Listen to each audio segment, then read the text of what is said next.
for example, let's say potatoes equals 50 now.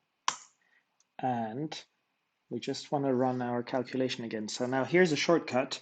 On your keyboard, if you hit the up arrow key,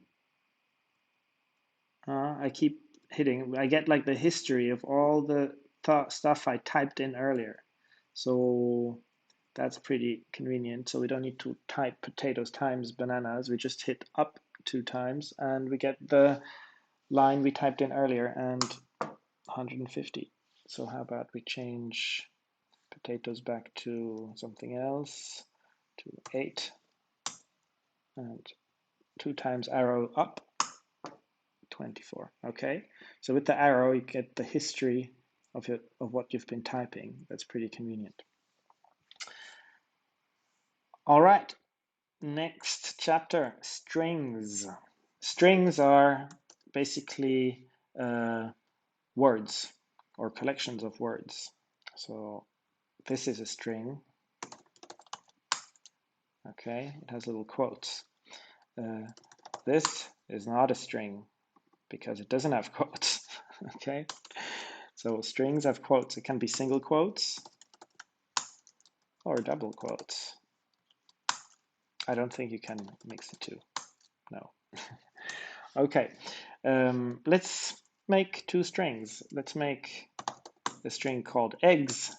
So variable eggs equals string do not eat the eggs. Okay, now if I type eggs, the variable eggs, I get the string do not eat the eggs.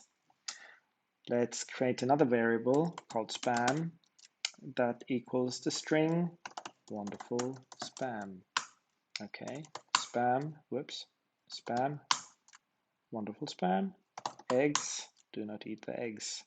Now, how about eggs plus spam?